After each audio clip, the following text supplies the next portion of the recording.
Hello friends, how are you? I think you are fine. I am fine also. I am going to tell some information about third section. The section is given in our question paper. The third section is poetry section. There are given two parts.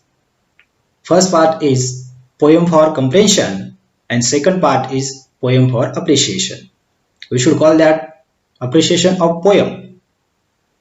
I will use both language, English and Marathi, in our lecture. Appreciation of the poems. What is an appreciation? An appreciation is understanding and enjoyment of the value of something. रसग्रहण, कौतुक, समजणे, आनंद लुटणे.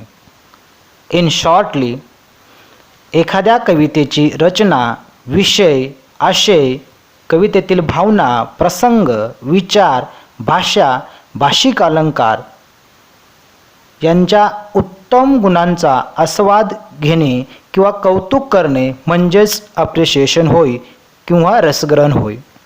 There are given 5 points in an appreciation. First title म्हणजे शीर्षक, poet कवी किंवा कवित्री, rhyming scheme एमक योजना, फिगर ऑफ स्पीच भाषिक अलंकार, थीम सेंट्रल आयडिया मुख्य विषय किंवा मध्यवर्ती कल्पना. प्रथमतः आपण टायटल विषयी माहिती घेऊया. टायटल कसं लिहायचं? How to write the title. Title म्हणजे शीर्षक. 1. प्रथम कवितेचे नाव शोधावे. 2. कवितेचे नाव कवितेच्या सुरुवातीला दिलेले असते. 3. कोणत्याही कवितेचे नाव लिहिण्याच्या पूर्वी उत्तर लिहिताना the title of the poem is असे लिहावे. 4. त्यानंतर सिंगल अवतरण चिन्हामध्ये अप्रिशिएशनसाठी दिलेली कविता त्या कवितेचे नाव लिहावे. 2. पोएट कवी किंवा कवयित्री. 1. कवितेच्या शेवटी व उजव्या बाजूला त्या कवितेची कवयित्री किंवा कवी याचे नाव दिलेले असते, ते नाव लिहावे. 2. जर दिलेल्या कवितेत कवी किंवा कवयित्रीचं नाव नसेल तर त्या ठिकाणी अनोनिम्स म्हणून दिलं जातं. अशा वेळेस उत्तर लिहिताना कवीचं नाव अनोनिमच्या ठिकाणी अननोन असे लिहावे. 3. कोणत्याही कवितेचे पोएट लिहिताना किंवा उत्तर लिहिण्याच्या सुरुवातीला the poem is written by अशी सुरुवात करावी. 4. त्यानंतर सिंगल अवतरण चिन्हामध्ये कवीचं नाव लिहावे. 3. रायमिंग स्कीम एमक योजना. How to find out the rhyming scheme. Rhyming म्हणजेच एमके, स्कीम म्हणजे योजना. कवितेच्या प्रत्येक ओळीच्या शेवटी येणाऱ्या शब्दाचा ध्वनी उच्चार सारखा येतो, यालाच आपण रायमिंग वर्ड्स असे म्हणतो. उदाहरणार्थ सी, मी, मेक, टेक, सक्सेस, डिस्ट्रेस, वे, डे एटसेट्रा. हा पहिला मुद्दा झाला. 2. रायमिंग वर्डची रचना कडव्यात विशिष्ट नेहमीत साच्यात नमुन्यात येत असेल तर त्याला आपण एमक योजना असे म्हणतो, म्हणजेच रायमिंग स्कीम असे म्हणतो. उदाहरणार्थ एखाद्या कवितेतील पहिल्या ओळीतला शेवटचा शब्द सी, दुसऱ्या ओळीतला शेवटचा शब्द मेक, तिसऱ्या ओळीचा शेवटचा शब्द मी, चौथ्या ओळीचा शेवटचा शब्द टेक. या ठिकाणी सर्व शेवटचे जे आलेले आहेत सी, मेक, मी, टेक म्हणजे ABAB हे एमक योजना ह्या ठिकाणी आलेलं आहे. 3. ज्या कवितेतील ओळींमध्ये एमक जुळणारे शब्द येत नसतील किंवा आलेले नसतील त्या कवितेस मुक्त छंद असे म्हणतात, तिला फ्री वर्स असे म्हणतात. उत्तर लिहिताना इट्स फ्री वर्स किंवा the poem is an example of free verse असं लिहावे. कोणत्याही कवितेचे रायमिंग स्कीमचे उत्तर लिहिताना सुरुवातीला the rhyming scheme of the poem is अशी करावी व अवतरण चिन्हांमध्ये रायमिंग स्कीम आलेली योजना लिहिणं अपेक्षित आहे. ए बी ह्याप्रमाणे. 4. Figure of speech. Figure of speech म्हणजे भाषिक अलंकार. 1. कवितेचे भाषा सौंदर्य वाढवण्याकरिता व त्याचबरोबर आपले विचार कल्पना प्रभावीपणे मांडण्याकरिता तो भाषा न वापरता वेगळ्या अशा अलंकारिक भाषेचा उपयोग करत असतो. 2. प्रामुख्याने सिमिली म्हणजे उपमा, मेटाफर म्हणजे रूपक, अलिट्रेशन म्हणजे अनुप्रास, रिपिटेशन म्हणजे पुनरावृत्ती, हायपरबोल म्हणजे अतिशयोक्ती, पर्सोनिफिकेशन म्हणजे चेतनागुणोक्ती इत्यादींचा वापर तो करत असतो. 3.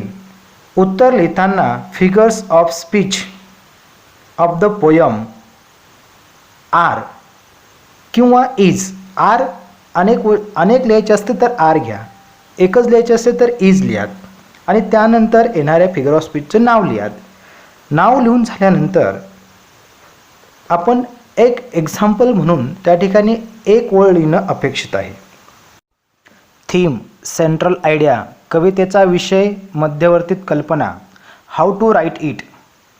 1. प्रथम आपण दिलेली कविता काळजीपूर्वक वाचून ती समजून घेतली पाहिजे.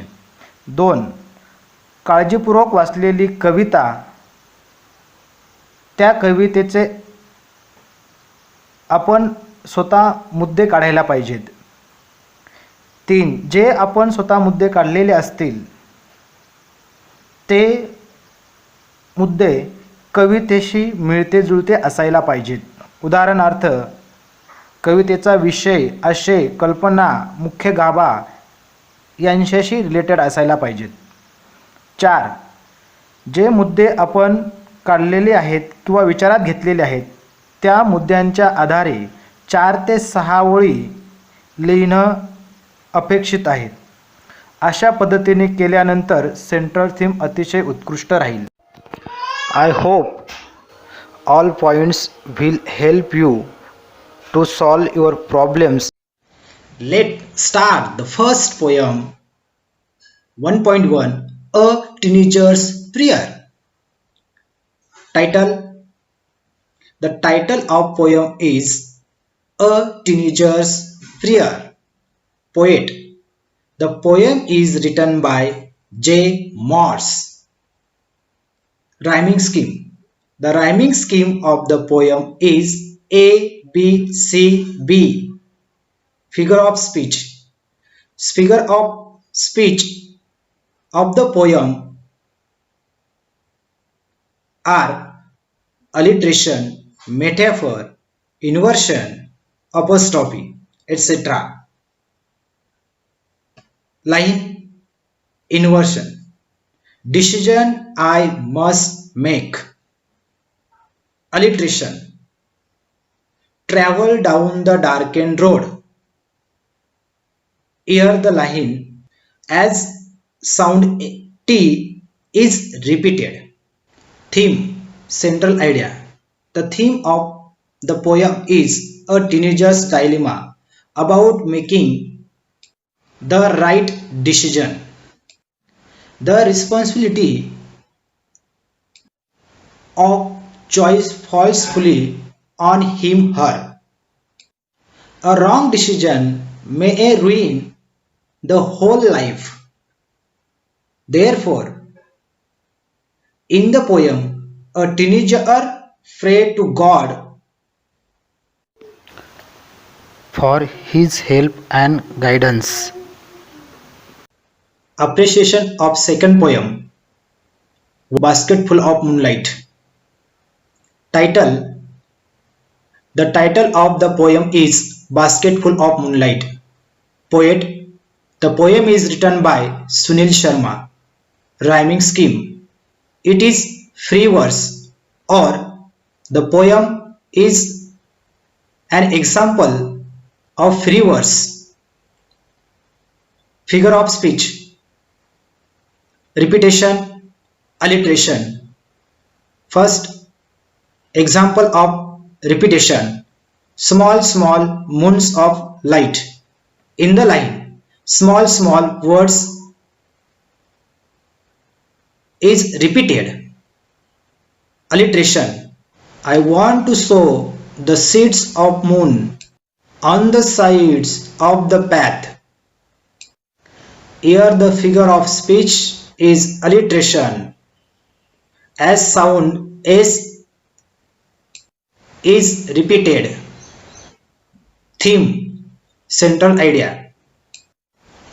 The speaker of the poem is an innocent child who is poverty stricken and deprived of his father's love.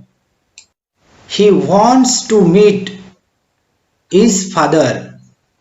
He goes to work early and comes late, so that the child tries to solve the problem by showing shades of moonlight on the sides of the path.